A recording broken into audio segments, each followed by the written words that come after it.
warahmatullahi wabarakatuh. Selamat pagi, salam sejahtera, tetap sehat, tetap semangat. Saudara-saudara, kita berjumpa lagi kali ini dalam seri mata kuliah Hukum Administrasi Negara. Nah, saudara-saudara, Hukum Administrasi Negara ini salah satu substantif materi yang akan diberikan kepada seluruh mahasiswa Fakultas Hukum. Saudara-saudara, sebagai bagian awal dari pembahasan kita terkait dengan hukum administrasi negara ini, saya akan mencoba memberikan pemahaman Anda terkait dengan bagaimana sebenarnya konsep negara hukum dan hukum administrasi negara. Saudara-saudara, diharapkan nanti dalam proses perkuliahan untuk bab ini Anda akan mampu menjelaskan keterkaitan antara konsepsi negara hukum dan hukum administrasi negara. Saudara-saudara, pada dasarnya memang hukum administrasi negara ini memiliki kekaitan yang sangat erat sekali dengan negara hukum. Kalau kita lihat apa yang pernah dikemukakan oleh Profesor Philippus M. Hajon, ukuran atau indikasi satu negara hukum itu adalah berfungsinya hukum administrasi. Nah, saudara-saudara, sehingga suatu negara itu belum bisa dikategorikan sebagai negara hukum secara realitas apabila memang hukum administrasinya tidak berfungsi. Saudara, pendapat Prof. Hajon ini menggambarkan bagaimana begitu pentingnya hukum administrasi dalam perspektif negara hukum. Saudara-saudara, gagasan negara hukum itu sendiri pertama kali memang dikemukakan oleh Plato. Plato ini dikenal sebagai filsuf yang memang pertama kali menggagas gagasan tentang negara hukum. Karya-karyanya seperti Politeia Politikos dan Nomoi itu saudara-saudara mencoba memformulasikan bagaimana bentuk negara hukum yang dianggap ideal. Saudara-saudara, dalam Politeia misalnya, Plato mengatakan bahwa satu negara yang ideal itu harus menempatkan segala aspek penghidupan perorangan berada di bawah pengawasan hukum. Jadi Plato dalam Politeia itu menjelaskan bahwa bagaimana hak-hak individual atau dalam bahasa Plato itu aspek penghidupan perorangan itu harus berada di bawah pengawasan hukum. Karena saudara-saudara, menurut Plato hukum itu adalah aliran emas, penjelmaan dari right reasoning atau berpikir secara benar. Sehingga saudara-saudara, gagasan inilah yang menjadi prinsip dasar negara hukum tersebut. Selanjutnya, dalam karya Nomoi, Plato menegaskan bahwa adanya peraturan-peraturan hukum dalam suatu negara itu menjadi satu keharusan.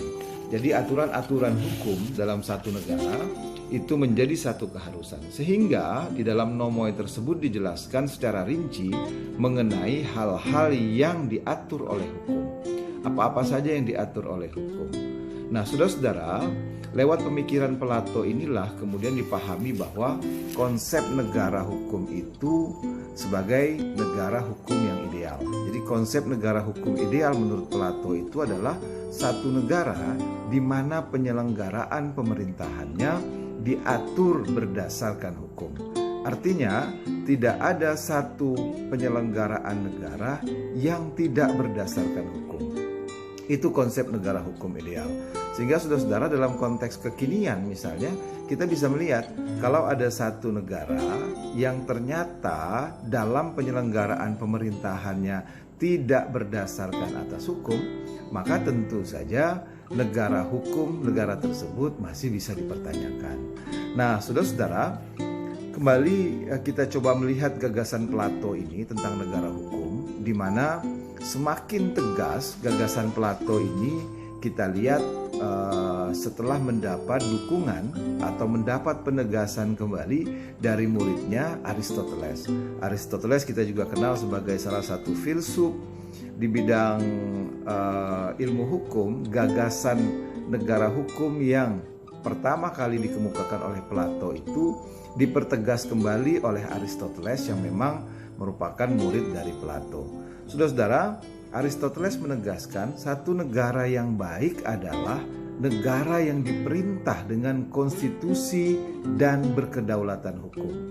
Jadi, saudara-saudara, dalam konteks ini dengan tegas Aristoteles mengatakan kalau satu negara itu memang menjadi satu negara hukum atau ingin menjadi negara hukum yang baik, maka negara tersebut harus diperintah dan berdasarkan atas konstitusi dan berkedaulatan hukum.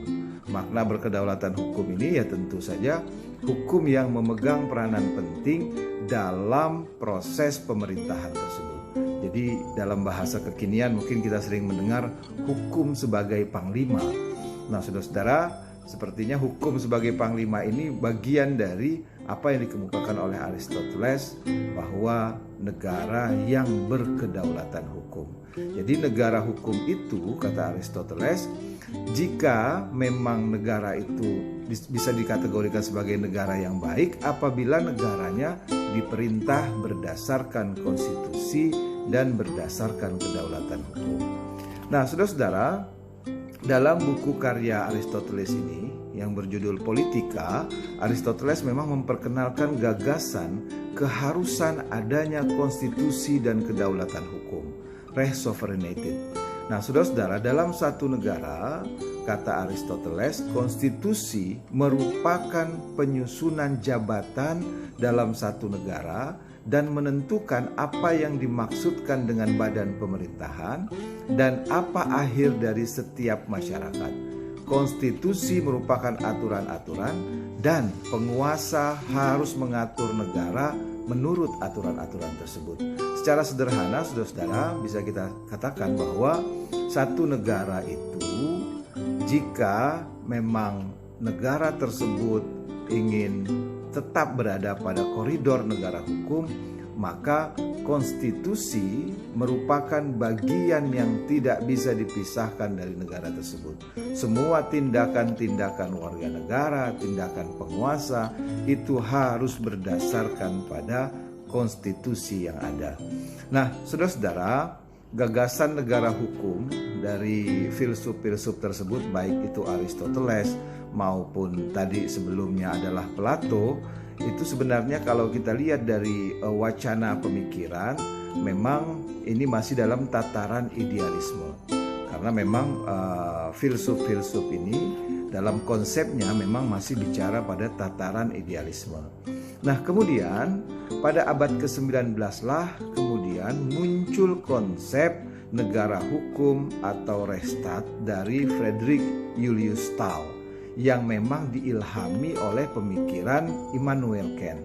Nah, saudara-saudara, menurut Stahl, unsur-unsur negara hukum itu sudah dirinci sedemikian rupa.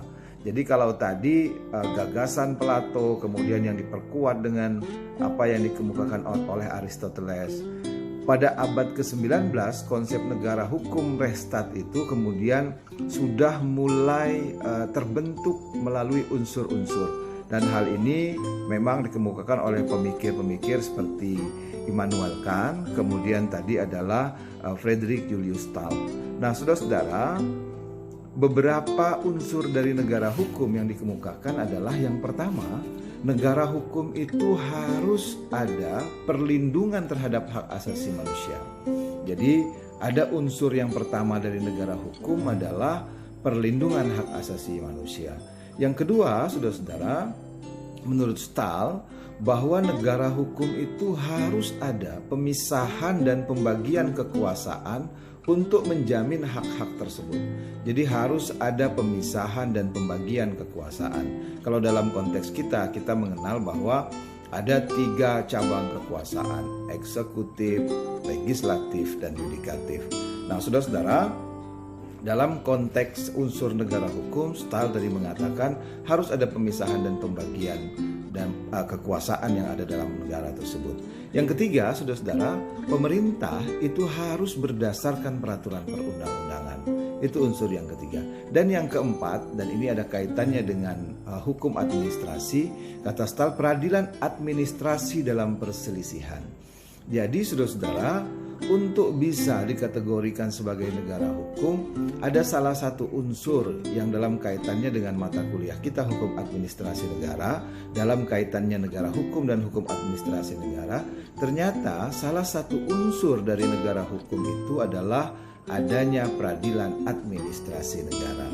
Nah, saudara-saudara, prinsip-prinsip atau unsur-unsur dari negara hukum inilah salah satu unsurnya yang kemudian ini menggambarkan bagaimana keterkaitan antara peradilan administrasi, hukum administrasi dengan negara hukum itu sendiri.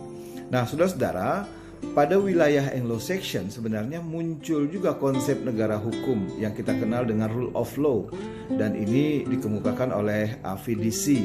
Dan unsur-unsur yang dikemukakan oleh AVDC itu, saudara-saudara, pada dasarnya memang dalam tradisi Anglo-Saxon atau rule of law juga ada unsur-unsur dari negara hukum. Yang pertama adalah supremasi aturan-aturan hukum atau supremacy of law. Kemudian dalam konteks apa? Dalam artian tidak adanya kekuasaan sewenang-wenang, dan seseorang hanya boleh dihukum apabila dia melanggar hukum. Itu konsep supremasi hukum sebagai unsur yang pertama dari konsep negara hukum pada wilayah Anglo-Saxon. Kemudian yang kedua adalah kedudukan yang sama di mata hukum. Kita sering mengenal prinsip ini adalah equality before the law. Setiap orang punya kedudukan yang sama di mata hukum, baik kelas atas, kelas menengah, kelas bawah, semuanya sama di hadapan hukum. Saudara-saudara, tidak boleh ada pembedaan bahwa yang miskin misalnya itu akan dihukum lebih berat dibanding dengan yang kaya atau yang menengah. Semuanya sama, equality before the law. Kalau kita lihat ini memang tergambar di dalam simbol Dewi Themis, kan? Kita bisa lihat bagaimana seorang Dewi Themis matanya ditutup, memegang parang di sebelah kanan, kemudian memegang timbangan. Yang artinya apa? Untuk hukum, untuk keadilan itu tidak boleh memandang siapapun. Semua orang sama. Kalau dia bersalah, maka dia punya kewajiban untuk mempertanggungjawabkan kesalahannya. Prinsip equality before the law. Yang ketiga, saudara-saudara, adalah adanya penegasan serta perlindungan hak asasi manusia. Melalui apa? Melalui konstitusi. Ini yang dikenal dengan institution based of individual right and enforced by the court. Jadi saudara-saudara, adanya penegasan serta perlindungan hak-hak asasi manusia melalui konstitusi dan keputusan-keputusan pengadilan. Inilah dia beberapa unsur dari negara hukum dalam wilayah Anglo-Saxon. Nah, saudara-saudara, kalau kita lihat prinsip atau unsur-unsur tadi, unsur negara hukum, kemudian dari perspektif Restat atau negara hukum atau Anglo-Saxon dengan rule of law-nya, maka kita bisa melihat keterkaitan antara hukum administrasi negara dengan negara hukum itu sendiri. Di mana tadi saya katakan bahwa salah satu parameter dari satu negara hukum adalah harus adanya peradilan administrasi, sehingga ada kesamaan baik itu penguasa atau pemerintah dengan masyarakat pada saat dia melakukan tindakan-tindakan yang bertentangan dengan hukum, maka tentu saja harus diproses secara hukum juga. Saya kira itu yang bisa saya jelaskan untuk pertemuan kita pada hari ini. Nanti kita akan diskusikan kembali bagaimana sebenarnya korelasi atau hubungan antara hukum administrasi dengan negara hukum ini. Terima kasih saudara-saudara, mudah-mudahan bermanfaat. Kita ketemu lagi di pertemuan berikutnya. Saya akhiri, Assalamualaikum warahmatullahi wabarakatuh. Salam sehat, salam semangat.